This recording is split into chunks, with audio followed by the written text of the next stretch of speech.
नमस्कार विद्यार्थियों, सब कैसे हो। मैं आशा करता हूं कि आप सब अच्छे व स्वस्थ होंगे। पढ़ाई भी आपकी अच्छी चल रही होगी। एक बार फिर से स्वागत है आपकी अपनी क्लास विज्ञान में। दोस्तों, हमारा जो टॉपिक चल रहा था वो मेवाड़ से संबंधित चल रहा था। मेवाड़ के गोहिल राजवंश के बारे में हम जिक्र कर रहे थे। हमने जो जिक्र किया है, हमने एक शासक का नाम है कुमार सिंह। कुमार सिंह तक के इतिहास का पता किया है कि कुमार सिंह ने कित्तू चौहान को हराकर पुनः मेवाड़ पर कब्जा किया था। और कुमार सिंह के जो बड़े भाई थे सामंत सिंह को जालोर के कित्तू चौहान ने हरा दिया, उसने मेवाड़ पर कब्जा कर लिया। इससे पहले हमने अल्लट के बारे में, बप्पा रावल के बारे में, फिर मेवाड़ का संस्थापक आदित्य के बारे में, मेवाड़ की उत्पत्ति को लेकर अलग अलग विद्वानों ने जो मत दिए उनके बारे में भी जिक्र किया है। आज का जो मुख्य शासक रहेगा वो शासक रहेगा मेरे बच्चों जेतर सिंह। शासक का नाम क्या है? जेतर सिंह।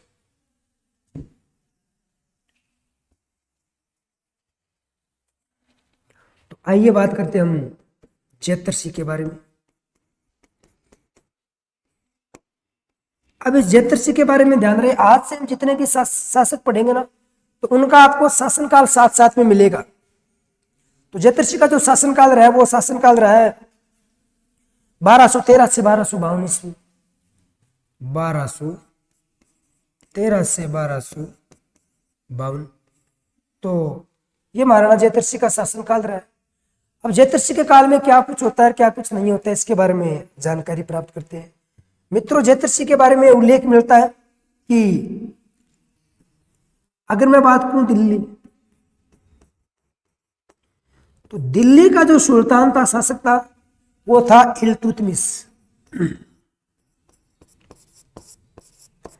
दिल्ली का जो शासक था वो था आपका इल्तुतमिश।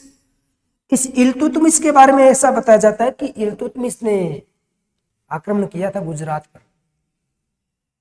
एक बार नहीं, दो बार नहीं, लगातार इस व्यक्ति ने आक्रमण किस पर किया? गुजरात पर आक्रमण किया था। गुजरात में जो मंदिर है अपना सोमनाथ का या सोमदेव मंदिर पर आक्रमण किया था। और आक्रमण किया था, वहां से खजाना वगैरह लूट कर ले आ रहा था ये। तो दिल्ली से गुजरात की तरफ जाएगा तो बीच में एक रियासत आएगी मेवाड़। दिल्ली से अगर आप गुजरात की तरफ जाओगे तो बीच में मेवाड़ से होकर गुजरना पड़ेगा आपको। और मेवाड़ का शासक था जेतर सिंह। तो जेतर सिंह ने मना कर दिया इस इल्तुतमिश को कि देख इल्तुतमिश, तू आक्रमण कर रहा है ना, तो मेरे क्षेत्र से होकर मत जा, किसी अन्य रास्ते से चला जा, इसी में तेरी भलाई है, ठीक नहीं रहेगा। तो मित्रों, याद रखना, जेतर सिंह की सेना गई गुजरात के सोमनाथ मंदिर को लूटा। और लूटने के बाद में ऐसा उल्लेख मिलता है कि जब वापिस आ रही थी तो रोक लिया जाता है जेतर सिंह के द्वारा। जेतर सिंह ने अपनी सेना लगा दी, उन्हीं सेनाओं को लूट लिया था। जेतर सिंह की सेना ने इल्तुतमिश की सेना को लूट लिया और जितना भी माल खजाना लूट कर ले आ रहे थे सब अपने अधीन में कर लिया। किसने? जेतर सिंह ने। तो ऐसा बताया जाता है मित्रों, जेतर सिंह और इल्तुतमिश के जो बीच में लड़ाई होती है, एक युद्ध होता है, भूताला का युद्ध। कौन सा युद्ध है? भूताला का युद्ध। और इस भूताला के युद्ध में आपको जानकारी मिलेगी, ये जो युद्ध हुआ था ये हुआ था 1230 से 1229 के मध्य। एक बार नहीं हुआ है, बार बार हुआ है। इस भूताला नाम की जो स्थान है ये आपका नागौर में पड़ता है। तो मित्रों, नागौर के इस क्षेत्र में भूताला की लड़ाई हुई थी 1221 से 1229 के मध्य। इस लड़ाई में, इस युद्ध के बारे में उल्लेख मिलता है कि 1227 की बात है। कब की बात है? 1227। तो 1227 में आपको याद रखना है, भूताला का युद्ध अगर आपसे पूछा जाए तो उसका सटीक उत्तर 1227 ही है। क्योंकि 1227 में क्या होता है, इल्तुतमिश ने जेतर सिंह की जो राजधानी थी आहड़, जेतर सिंह की राजधानी कौन सी थी? आहड़ थी। मेवाड़ की राजधानी आहड़ थी। आहड़ पर आक्रमण करके इल्तुतमिश ने क्या किया? आहड़ को नष्ट कर दिया था। ठीक है ना? आहड़ को क्या कर दिया? नष्ट कर दिया। तो फिर आड़ को नष्ट करने के बाद में जयद्रथ सिंह ने अपनी नवीन राजधानी चित्तौड़ को बनाया था, इसके बारे में भी जिक्र करेंगे। फिर अगर हम बात करें इस भूताला के युद्ध की आपको जानकारी कहां से मिलती है, तो मित्रों जानकारी भूताला के युद्ध की जानकारी सबसे पहले किसके मध्य हुआ था, तो देखो एक तो आपका जयद्रथ सिंह और एक हो गया इल्तुतमिश। इल्तुतमिश और जयद्रथ सिंह के मध्य लड़ाई हुई। अगर आपसे पूछे विजय कौन रहा था, तो मित्रों विजय में आप याद कर लेना विजय रहा था जयद्रथ सिंह। विजय कौन रहा था, जयद्रथ सिंह रहा था। इस युद्ध में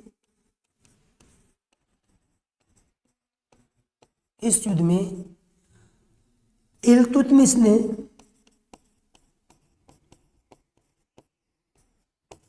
आड़ को नष्ट कर दिया। आड़ को क्या कर दिया, नष्ट कर दिया। इस बात को भी आप याद रखना। जैसे ही आड़ को नष्ट करता है तो मित्रों जयद्रथ सिंह के द्वारा चित्तौड़ की राजधानी स्थापित की जाती है। अब एक चीज और इसमें याद रखना कि इस भूताला के युद्ध में यह सब कुछ हुआ, तो भूताला के युद्ध की जानकारी आपको कहां से मिलती है, इसमें आपको याद करना जानकारी कहां से मिली, तो मित्रों जानकारी मिली हमें हमीर मत मर्दन से। भूताला के युद्ध की जानकारी कहां से मिली, हमीर मत मर्दन के नामक ग्रंथ से आपको भूताला के युद्ध की जानकारी मिलती है। अब आप मुझे कमेंट के जरिए बताना कि हमीर मत मर्दन किसने लिखा था, हमीर मत मर्दन ग्रंथ किसने लिखा था, यह कमेंट में जरूर बताना अगर आप पूरी क्लास देख रहे हो तो। चलो फिर चित्तौड़ की जयद्रथ सिंह के द्वारा क्या किया जाता है, चित्तौड़ को राजधानी बनाया जाता है, बनाया जाता है। चित्तौड़ को क्या बनाया जाता है, राजधानी बनाया जाता है। अब देखो पहले नागदा थी मेवाड़ की राजधानी जो बप्पा रावल के द्वारा बनाई गई, फिर मेवाड़ की राजधानी आहार थी जो अल्लट के द्वारा बनाई गई, अब मेवाड़ की राजधानी चित्तौड़ है जो जयद्रथ सिंह के द्वारा बनाई गई है। अब मित्रों जयद्रथ सिंह के द्वारा जानकारी आपको क्या मिलेगी यहाँ पर कि चित्तौड़ को राजधानी बनाया गया, और दूसरी बात नगर प्रकोटे का निर्माण कराया गया, नगर प्रकोटे का निर्माण करवाया गया।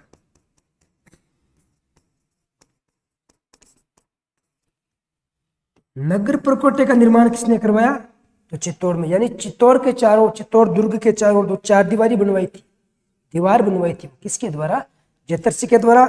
जयद्रथ सिंह ने सोचा कि भविष्य में अगर कोई आक्रमणकारी आए तो जल्दी से चित्तौड़ दुर्ग में प्रवेश कर सके। इसीलिए तो आगे राव रतन सिंह के टॉपिक में पढ़ेंगे, अलाउद्दीन खिलजी ने 6 महीने तक चित्तौड़ दुर्ग की घेराबंदी करके रखी थी, घुस नहीं पाया था अंदर।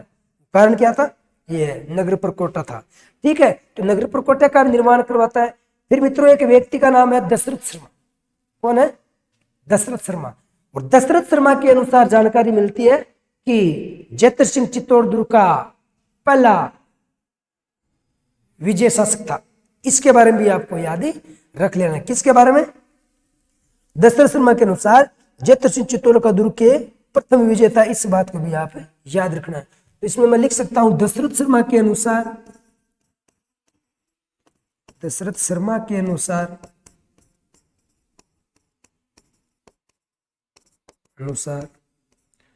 जयद्रथ सिंह चित्तौड़ का प्रथम विजेता है, प्रथम विजेता है।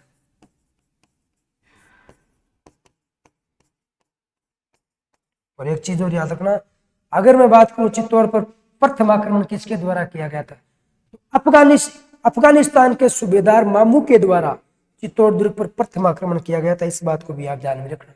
न तो जयद्रथ सिंह ने किया है, न बलबन ने किया है, न अलाउद्दीन खिलजी ने किया है। जो प्रथम आक्रमण होगा वो अफगानिस्तान के सूबेदार मामू के द्वारा होगा। इस बात को भी आप ध्यान में रखना, ठीक है ना। दशरथ शर्मा के अनुसार जयद्रथ सिंह चित्तौड़ का क्या था, प्रथम विजेता था। ये भी आपको बात है याद रखनी है। मित्रों जयद्रथ सिंह जब शासक बनता है तो मेवाड़ है ना अपने चरम पर आ गया था। इस बात का भी ध्यान रखना। जयद्रथ सिंह के द्वारा जानकारी मिलती है, जयद्रथ सिंह के शासनकाल को मध्यकालीन मेवाड़ का स्वर्ण युग कहा जाता है, इस बात को भी आप ध्यान में रखना, ठीक है ना। मध्यकालीन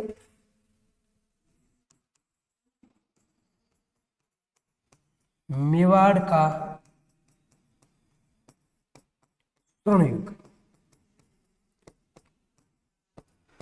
कहा जाता है। मध्यकालीन मेवाड़ का स्वर्ण युग किसके काल को कहा जाता है? तो जयत्र ऋषि के काल को कहा जाता है, इस बात का भी आप ध्यान रखें, ठीक है ना। तो बुताला का युद्ध भी लड़ता है ये इल्तुतमिश के साथ लड़ता है, जयत्र ऋषि विजय रहता है, एक बार आक्रमण नहीं हुआ था, बहुत बार आक्रमण हुआ था। फिर इसमें आपको याद क्या करना है, इस युद्ध की जानकारी अमीर मद मर्दन से मिलती है। चित्तौड़ को राजधानी भी बनाया जाता है, नगर प्रकोटे का निर्माण करवाया जाता है। दशरथ शर्मा के अनुसार जयत्र ऋषि चित्तौड़ का प्रथम विजेता माना जाता है। मध्यकालीन मेवाड़ का स्वर्ण युग कहा जाता है जयत्र ऋषि के शासनकाल को। और इसके बाद में जो अगला शासक है उसके बारे में ध्यान देना। अगला जो शासक रहेगा वो जयत्र ऋषि के बाद में अगला शासक रहेगा मित्रों तेज सिंह। कौन रहेगा? तेज सिंह। अब देखो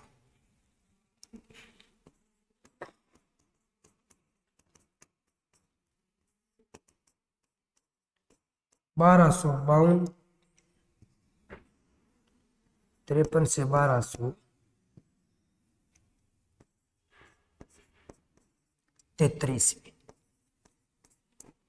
अब इस तेज सिंह के बारे में भी ध्यान से, तेज सिंह शासक बनता है। तब तेज सिंह के शासनकाल के बारे में आपको क्या ध्यान रखना है? देखो मित्रों, ये आपकी दिल्ली, और दिल्ली का शासक था बलबन। दिल्ली का शासक कौन है? बलबन है। जब तेज सिंह शासक मेवाड़ का था तो दिल्ली का शासक कौन था? बलबन था। इस बलबन ने भी क्या किया? तेज सिंह के ऊपर किया आक्रमण, अटैक। बलबन ने क्या किया? तेज सिंह पर किया था आक्रमण, इस बात का भी ध्यान रखना है। लेकिन तेज सिंह ने भी हार स्वीकार नहीं की थी, बराबर बलबन को टक्कर देता आ रहा था अपना तेज सिंह, इस बात का भी ध्यान रखना। फिर इस तेज सिंह के बारे में अगली जो बात है इसमें याद रखना, तेज सिंह के शासनकाल में मेवाड़ में चित्रकला की शुरुआत होती है। किसके शासनकाल में? तेज सिंह के शासनकाल में मेवाड़ में क्या हुई थी? चित्रकला की शुरुआत हुई थी। इस बात को भी याद रखना कि मेवाड़ में चित्रकला की शुरुआत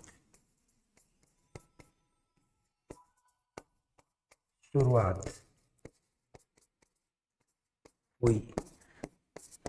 मेवाड़ में चित्रकला की शुरुआत होती है, ठीक है ना। और प्रथम चित्रित ग्रंथ भी कौन सा है? इसी के शासनकाल में लिखवाया गया था। प्रथम चित्रित ग्रंथ, और प्रथम चित्रित ग्रंथ जो था वो था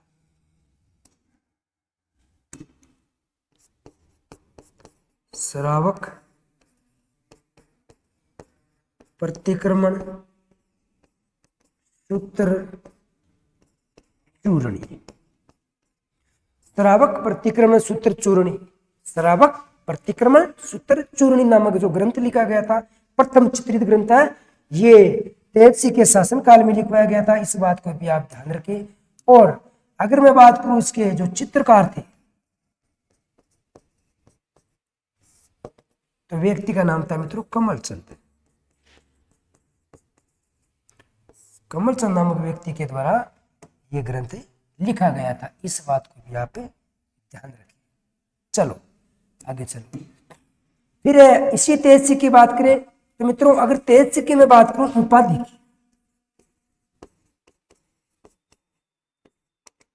तो लब्धप्रोढ़ा प्रताप की उपाधि थी। उपाधि कौन सी थी? लब्धप्रोढ़ा प्रताप की उपाधि थी, इस बात को भी आप याद रखना। परम बटारक अभापतिवार लब्धप्रोढ़ा प्रताप।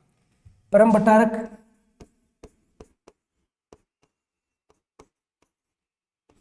अभापतिवार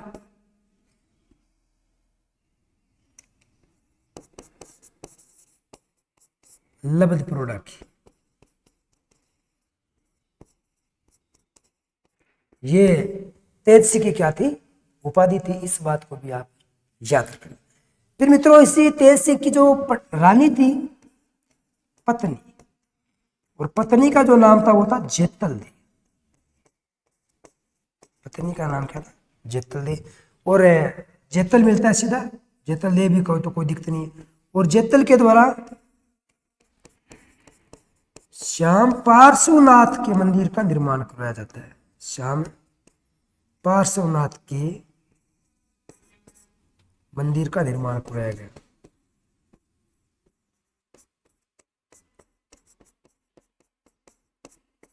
निर्माण करवाया गया। श्याम पार्श्वनाथ के मंदिर का निर्माण करवाया जाता है, जो मंदिर का है चित्तौड़गढ़ में है। इस बात का भी आप ध्यान रखिए। तो तेज सिंह के शासनकाल में मेवाड़ में चित्रकला की शुरुआत हुई। प्रथम चित्रित ग्रंथ श्रावक प्रतिक्रमण सूत्र चूर्ण का लेखन हुआ था। जो चित्रकार थे वो थे आपके कमलचंद।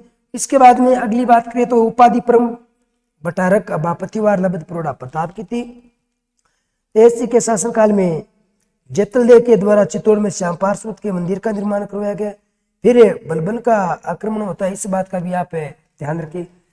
इस बात का भी आप ध्यान रखिए। छोटी सी बात है, बलबन के आक्रमण को झेल लिया था तेज सिंह ने, बराबर टक्कर दी थी। और तेज सिंह के बाद में अगला जो शासक बनता है वो बनता है मित्रों समर सिंह। तेज सिंह के बाद में जो अगला शासक बनता है वो कौन बन गया? आपका समर सिंह। और समर सिंह 1233 ईस्वी से लेकर 1301 ईस्वी तक शासक रहा था। अब कुछ जगह आपको 1301 मिलेगा, कुछ जगह आपको सीधा 1300 मिलेगा, तो इसमें तो कोई बड़ी बात नहीं है। अब चलो, इसके दो पुत्र थे। इसमें आपको याद क्या करना है, इसके दो पुत्र थे। देखो, एक पुत्र का नाम था रावल रतन सिंह। एक पुत्र का नाम क्या था? रावल रतन सिंह। और दूसरा जो पुत्र था उसका नाम था कुंभकर्ण। क्या था? कुंभकर्ण। रावल रतन सिंह जो था वो था बड़ा पुत्र, और कुंभकर्ण जो था वो था छोटा पुत्र। अब जाहिर सी बात है, अगला जो समर सिंह के बाद में शासक बनेगा वो रावल रतन सिंह बनेगा। इस बात का पता आपके कुंभकर्ण को थी। तो मित्रों, ये कुंभकर्ण क्या करता है? ये चला जाता है नेपाल। नेपाल चला गया। कहां चला गया? नेपाल चला गया। और नेपाल जाने के बाद में वहीं पर शाही राजवंश की नींव डाल दी। शाही राजवंश की नींव डाली। किसने डाली? तो कुंभकर्ण ने डाली। एक बात सुनना, ये जो शाही राजवंश है नेपाल में आज भी चल रहा है, लेकिन ये जो राजवंश शाही राजवंश नेपाल में चल रहा है, आज जो चल रहा है वर्तमान में, ये कोइराला राजवंश के नाम से चल रहा है। किस राजवंश से? कोइराला राजवंश से। तो मैं कह सकता हूं वर्तमान, और वर्तमान में क्या है? कोइराला राजवंश। नेपाल में कोइराला राजवंश है, वो मेवाड़ के गुहिल वंश का ही एक शाखा है।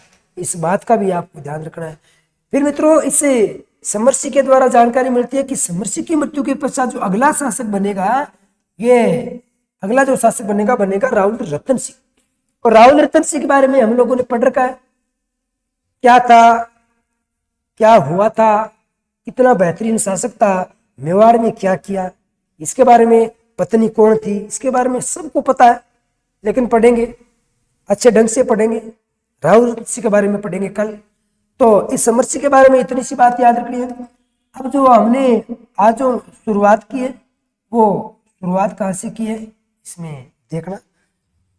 हमारा जो पहला बिंदु था, इसमें हमने बात ये की, हमने जानकारी प्राप्त की थी जयतरसी के बारे में, कि जयतरसी जो शासक है वो 1213 ईस्वी से 1252-53 ईस्वी तक शासक रहता है। जयतरसी ने चित्तौड़ को राजधानी बनाया था। चित्तौड़ को राजधानी क्यों बनाया? क्योंकि भूताला का युद्ध हुआ था जयतरसी व इल्तुतमिश के मध्य। लगभग 1227 ईस्वी में आहड़ पर आक्रमण किया था। आहड़ को नष्ट कर दिया था इल्तुतमिश ने, जो जयतरसी की मेवाड़ के शासकों की क्या थी? राजधानी थी। और ये राजधानी बनाया था किसने? हल्लट ने बनाई थी। और मित्रों, इससे भूताला के युद्ध की हमें जानकारी मिलती है, हमें हमीर मद मर्दन से जानकारी मिलती है। हमीर मद मर्दन किसने लिखा? यह कमेंट में आप लोग बताओगे मुझे, वरना कल मैं आपको बता दूंगा। चलो, उसके बाद मैंने कहा कि चित्तौड़ को राजधानी बनाया था और नगर प्रकोटे का निर्माण करवाया था। चित्तौड़ के चारों ओर क्या किया था, नगर प्रकोटे का निर्माण करवाया था, ताकि कोई दूसरा शासक आसानी से अंदर नहीं घुस सके। इसीलिए तो जब राव रतन सिंह पर आक्रमण करता है अलाउद्दीन खिलजी, तो 6 महीने तक दूर की घेराबंदी करके रखी थी। 6 महीने इंतजार करना पड़ा अलाउद्दीन खिलजी को, तब जाकर वो सक्सेस हुआ था। तो ये चित्तौड़ दुर्ग की कहानी है। पढ़ेंगे भविष्य में, कभी चित्तौड़ के बारे में पढ़ेंगे तब बताएंगे आपको चित्तौड़ दुर्ग क्या है। फिर दशरथ शर्मा के अनुसार चित्तौड़ दुर्ग का जो प्रथम विजेता माना जाता है, ये प्रथम विजेता अपना जैतर सिंह माना जाता है। और मध्यकालीन मेवाड़ का स्वर्ण युग कहा जाता है किसको, जैतर सिंह के शासनकाल में। भूताला का जो लगभग क्षेत्र है ये आपके कहा है, नागौर वाले क्षेत्र में है, इसको भी याद रखना। फिर अगला जो शासक तेज सिंह, तेज सिंह के शासनकाल में आपको क्या कर याद रखना है, मेवाड़ में चित्रकला की शुरुआत हुई थी। मेवाड़ में जो प्रथम चित्रित ग्रंथ है, प्रथम चित्रित श्रावक प्रतिक्रम सूत्र चूर्णी का लेखन हुआ था। और चित्रकार जो थे वो कमलचंद नाम का व्यक्ति था, चित्रकार था। उपाधि परम बटारक बापतिवार लबद प्रोडा प्रताप की थी, किसकी, तेज सिंह की। इनकी पत्नी जैतल दे, और जैतल दे के द्वारा क्या करवाया जाता है, जैतल दे के द्वारा श्याम पार्श्वनाथ के मंदिर का निर्माण करवाया जाता है, जो कहा है आपकी चित्तौड़गढ़ में। इसका भी आप ध्यान रखना। दिल्ली का इस समय जो शासक था वो था बलबन। बलबन ने भी आक्रमण किस पर किया, तेज सिंह पर किया, लेकिन वो ऐसे पल रहा था, इस बात को भी ध्यान रखना। अगला जो है वो है समर सिंह। समर सिंह में इतना कुछ कोई खास बात नहीं है। देखो समर सिंह के बारे में याद रखना है कि इसके 2 पुत्र थे। बड़े का नाम राव रतन सिंह था और छोटे का नाम था कुंभकर्ण। कुंभकर्ण को पता था कि मुझे कुछ नहीं मिलने वाला है, इसीलिए छोटा पुत्र कहाँ चला गया, नेपाल चला गया। और नेपाल में कौन सी राजवंश की नींव डाली, शाही राजवंश की नींव डाली थी। शाही जो राजवंश है वर्तमान में नेपाल में आज भी चल रहा है, लेकिन आज किस नाम से, कोइराला राजवंश के नाम से चल रहा है। अगला जो शासक बनेगा वो समर सिंह का बड़ा पुत्र राव रतन सिंह बनेगा। अब राव रतन सिंह के बारे में पढ़ेंगे हम अगले एपिसोड में। अब आपको क्लास कैसी लगी, अगर अच्छी लगी तो लाइक शेयर व सब्सक्राइब जरूर करें, अपने दोस्तों तक पढ़ाए भेजे, उनको भी पढ़ाए, आप भी पढ़े, लोगों को पढ़ाए। बाकी पढ़ेंगे अगले एपिसोड में। धन्यवाद। जय हिंद, जय भारत।